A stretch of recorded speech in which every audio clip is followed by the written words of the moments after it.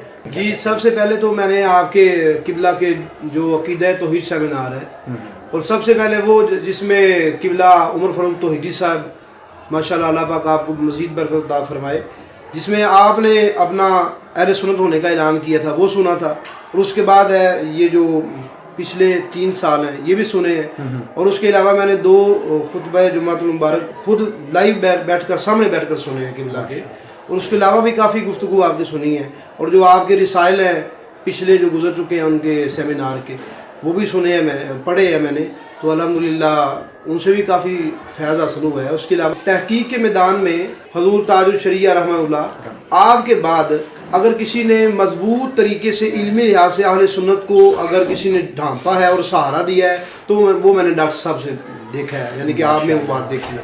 اور سب سے بڑی بات جو میں کہنا چاہتا ہوں وہ یہ ہے کہ وہ تعریف وہ ہوتی ہے جو دشمن کرے، بے شک، تو میں نے یہ سر چڑھ کر بولے تعریف وہ جو دشمن ہاں جی بے شک بے شک، وہ میں نے جامعہ مدینہ العلم میں یہ بات دیکھی جب استاد گرامی مفتی ساملہ نقشبندی صاحب ماشاءاللہ اللہ آپ کو مزید برکت دے، آپ بخاری شریف کا درس ارشاد فرماتے ہیں، تو مجھ سے کہنے لگے بھی حضرت صاحب آپ نے دورہ حدیث کیا ہوا ہے؟ میں نے کہا جی الحمدللہ 2 دفعہ کیا ہوا ہے، تو مجھے فرمانے لگے آپ عبارت پڑھ کے میں سنائیں، تو میں نے پڑھا تو کہنے لگے آپ نے ویسے دورہ حدیث کیا ہوا ہے؟ میں نے کہا جی الحمدللہ 2 دفعہ کی ہے، تو کہنے لگے آپ عبارت پڑھتے تو ہیں لیکن اس میں غلطیاں بہت زیادہ ہیں، تو میں نے کہا بات یہ ہے کہ مجھے اس بات پر وہاں پر سند دی گئی تھی اس جامعہ میں سے وہابیت میں کہ بھئی سب سے اچھی سند پڑھنے والا یہ بچہ ہے، سب سے اچھی عبارت پڑھنے والا، جی سب سے اچھی عبارت پڑھنے والا۔ تو میں نے دیکھا جب انہوں نے کہا ہمارے طالب علم کو دیکھیں کہ وہ کس طرح پڑھتا ہے، جب میں نے اس طالب علم کی منہ سے عبارت پڑھنی جو اس نے شروع کی میں نے سنی، تو خدا کی قسم میں نے جتنی عبارت وہ اچھی پڑھ لیتا ہے ہمارے اساتذہ بھی نہیں پڑھ سکتے، اللہ اللہ اللہ، اور خود کو اہل حدیث دعویٰ یہ ہے، یعنی خود کو یہ کہتے ہیں کہ علم کے سمندر پہاڑ ہم ہی ہیں، اور عبارت کا یہ عالم کے بقول آپ کے اساتذہ کو بھی ویسی عبارت نہیں آتی جیسی عبارت اہل سنہ والجماعت کے طلباء پڑھتے ہیں۔ جی ماشاءاللہ ماشاءاللہ، اور یہ طالب علم کی بات، ہاں جی طالب تو قبلہ ڈاکٹر صاحب کی ماشاءاللہ آپ کی شان تو برابر ہے، جب آپ نے بغداد شریف میں پڑھا ہے اور ان سے پڑھا ہے جنہوں نے صحابہ کرام سے وہ حدیث لی ہیں، اور آپ ان کے یعنی کہ سند یافتہ ہیں، آپ مستند عالم ہیں، تو آپ کی ماشاءاللہ علم کا کیا عالم ہوگا جب ایک اہل سنت کا چھوٹا سا طالب علم اتنی اچھی پڑھ لیتا ہے تو استادوں کا عالم کیا ہوگا۔ میں نے جو اپنے نظریے میں نے کسی سنا نہیں نہ کسی کے دباؤ میں آ کر یہ کہتا ہوں، خود اپنے نظریے سے یہ کہوں گا کہ ڈاکٹر صاحب ماشاءاللہ وہ عالم ہیں، اگر آپ کے سامنے کوئی بڑے سے بڑا بھی بد عقیدہ آدمی آ جائے نا، اگر وہ جادوگر بھی ہو تو ڈاکٹر صاحب کے علم کے جادو سے اس کا اپنا جادو ٹوٹ جائے گا انشاءاللہ۔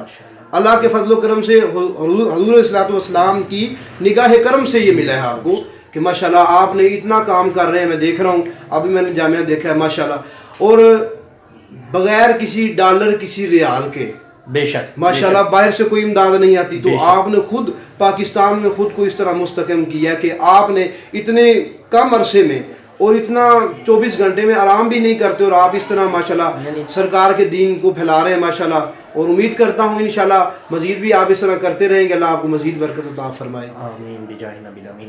ناظرین سنا آپ نے، یہ اللہ تبارک و تعالیٰ کی خاص قبلہ مفکر اسلام کنز العلماء ڈاکٹر محمد اشرف آصف جلالی صاحب پر نگاہ کرم ہے کہ اللہ تعالیٰ نے اتنی کوالٹیوں سے اور اتنی خصوصیات سے نوازا ہے۔ اس وقت آپ نے گفتگو سنی حضرت علامہ مولانا محمد حمزہ قاری صاحب کی، اور آپ دیکھ لیں کہ اللہ تبارک و تعالیٰ حق کو خود بلند فرماتا ہے، اور یہ ہمارے لیے قابل فخر بات ہے کہ ایک ہوتا ہے عام بندہ، جاہل بندہ جس نے درسیات اور دین کو زیادہ نہیں پڑھا ہوتا، اور ایک ہوتا ہے کہ جس نے پڑھا ہو پھر 2 مرتبہ دورہ کیا ہو، تو دیکھ لیں ان کا دورہ چھٹ گیا اور اللہ تبارک و تعالیٰ نے ان کو سرکار صلی اللہ علیہ وسلم کی غلامی کا دورہ عطا فرما دیا ہے۔ میں اللہ تبارک و تعالیٰ سے دعا کرتا ہوں کہ اپنی مزید رحمت کے صدقے حضور مفکر اسلام کنز العلماء ڈاکٹر محمد اشرف آصف جلالی کو مزید ترقی عطا فرمائے، اور آپ کے علم میں، حلم میں، کاروبار میں، مال میں، جان میں، عزت میں، آبرو میں خیر برکت کا نزول فرمائے، اور علامہ صاحب کو مسلک حقہ اہل سنہ والجماعت پر استقامت عطا فرمائے۔